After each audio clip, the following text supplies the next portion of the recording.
Magandang araw, magandang umaga, magandang gabi mga kaparmer. Welcome back ulit kayo sa Putot Vlog or Jackson Tipitin Farm. So, ngayon update tayo sa share ko lang itong ginagawa ko dito ngayon. So, ito nga pala mga kaparmer yung abono natin, winner, tsaka nitrabor. So, yung sukat na ginamit ko, ito sukatan. So, parati ko naman sinasabi yan sa lahat ng video ko. Pero ngayon, may kasama na itong na asin. So ito ngayon, kasi muna tayo. So ito nga pala yung ginawa ko sa talungan ko na bago. Medyo konti lang to ngayon, nasa 300 hills lang to. Pero makita natin yung performance nila is maganda sila, no. Yun nga lang, may human error dito. Saka sa katarantaduhan ko na rin siguro. Nag-spray kasi ako ng kontak ko na damage, tinamaan ng kontak na herbicide. So ito human error talaga ito. Nag-import talaga tayo dito ng husto. Gawa na nga na hindi lumago ng maayos yung dalawang talong natin. So shout out nga pala sa kay Sir nag-PPM talaga yan siya sa messenger ko para magtanong sa ampalaya si Sir Berador Villa. Now correct me if I'm wrong sir sa pag-mention ko ng pangalan mo. So shout out sa iyo sir. Sana gumaling na yung ampalaya mo.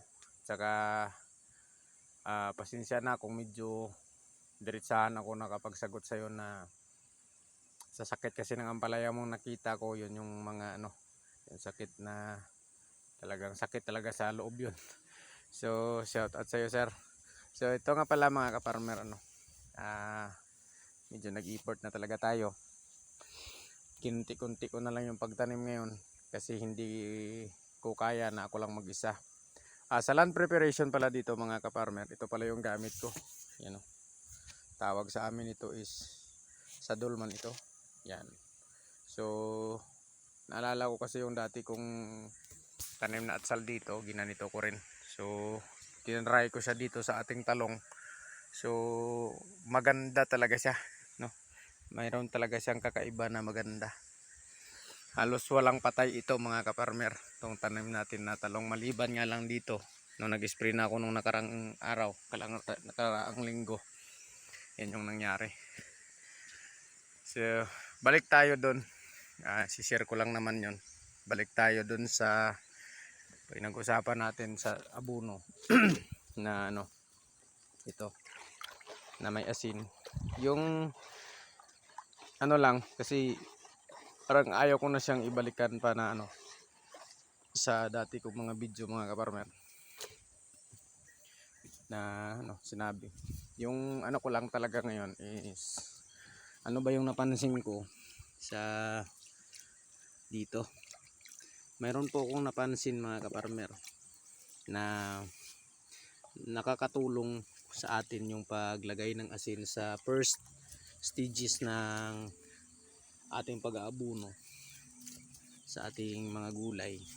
Hindi lang sa doon sa calcium boron, kundi pati na rin sa mga insekto, mga peste ba. Ang nakita ko dito saka sa punggos, nakita ko dito is walang namatay na na tinanim kong mga talong mula nung gumamit ako ng asin. Ito pangatlong abono ko na kasi ito. Kaya pinrob ko muna. Kasi kagabi umulan dito sa amin, awa ng Diyos. Halos ilang linggo hindi umulan, pero kagabi umulan ng malakas. So ito, tinanim ko to, tag-init pa mga kaparmer.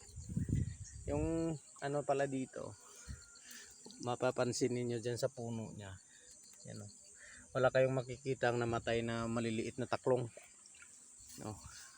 So yun yung yun yung kinagandahan.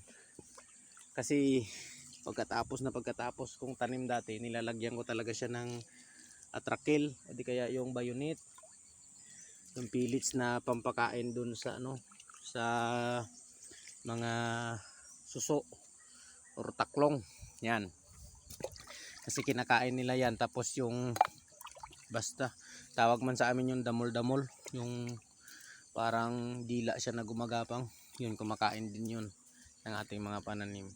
So dahil gumamit ako ng asin, hindi po sila naging problema dito. Nabawasan po yung problema ko doon.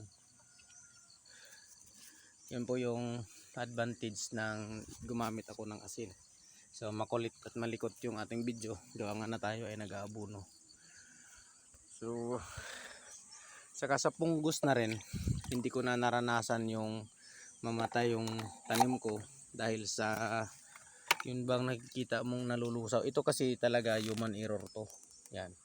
Kasi nga pag-spray ko to ng contact na herbicide. Kung hindi ako gumamit ng contact na herbicide, marami na rin kasi itong damo. Wala talaga itong namatay. So ito kagabi, yan, inapakan ko to sila. Yan, ito yung sinasabi ko. Pag mayroong asin yung lupa, yan, hindi mo ito sila makikita. Hindi ito sila nakalapit. Lumapit man yung iba dito, pero hindi talaga sila nakakagat sa puno ng mga natin. So yun yung sikreto. Di ba? Bawas na tayo sa gastos. Kung sa bawat abuno natin mayroong mayroong asin, mura lang naman yung asin. Nakakaiwas pa sa punggos yung ating mga tanim. Yung punggos kasi na nakita ko dati, kahit dito o kahit sa anong tanim ko rito, ito bata pa, yung puno nito is nalalanta. Yung puno ng tanim kong talong dati is nalalanta. Ngayon fresh na fresh siya, tsaka maganda talaga siya sa maganda yung, tsaka mabilis pang lumaki yung tanim. Yun yung napansin ko sa aking paglalagay ng asin ngayon. So yun lang mga kaparmer, sa kahit anong tanim ninyo na gulay, lagyan nyo na ng asin, kahit isang kutsara lang sa isang 20 liters. So yun, hindi nyo na kailangang bumili pa ng ng bayonit. Hindi nyo na kailangan mag-spray ng Sure-Kill para lang makaiwas. So lagyan nyo na lang ng asin, kasi yung taklong hindi talaga yan lalapit. Yung suso ba, yun talaga yun siya lalapit. Tsaka nakakatulong din siya sa punggos yung asin mga kaparmer. So sa ngayon, yun lang siguro yung maibabahagi ko muna sa inyo. Tsaka nasa inyo pa rin ang pasya mga kaparmer kung gagayahin nyo po yung natin dito, yung aking binabahagi sa inyo. Pero para sa akin, na-prove ko na talaga siya na yung tawag doon, kasi masabi yung yung parang mahina siyang maglaki ba, mahina yung paglaki ng inyong mga tanim natin na gaya ng gulay. Hindi po yun kulang sa abono, kahit anong abono mo, pero lagyan mo ng asin. Yung pinakabansot na gulay mo, sigurado yan mga 2 bisis ka lang mag-abono na may asin, na yan, makikita mo yung pag-grow nya, tsaka ganda ng bunga. Nakita ko yan doon sa mga previous na talong ko dati. Yung talong kong tinanim na kasi sinundan nito, naka-harvest lang ako, pero hindi na nag-grow kasi nainitan. Tsaka yung land preparation talaga, yun yung pinaka the best na unahin natin mga kaparmer. Sa pag land preparation pa lang, gandahan nyo na. Ito talagang pagod din ito, pero nakita ko talaga satisfied ako. Ito nasa 3 weeks pa lang to siguro, na mula nung 2 weeks, nasa 2 weeks pa lang mula nung pagka-transplant ko. Ito na yung performance nya. So malayo, saka malaki yung diferensya. So baka hindi nyo makita, pakita ba yan. So ito yung abono natin, konti pa lang yung nagamit dito. So naalala ko noon, makaganito lang ako, sunod na linggo bunga na ito kasi nga nahirapan ako magpalaki ng dati. Pero ngayon ito, so pangatlong abono ko pa lang, ito na siya kaganda. Ganito na talaga siya kaganda kung hindi lang ako nag-spray na dito contact. So sa ngayon, sa video natin mga kaparmer, ito lang muna yung yung may babahagi ko sa inyo.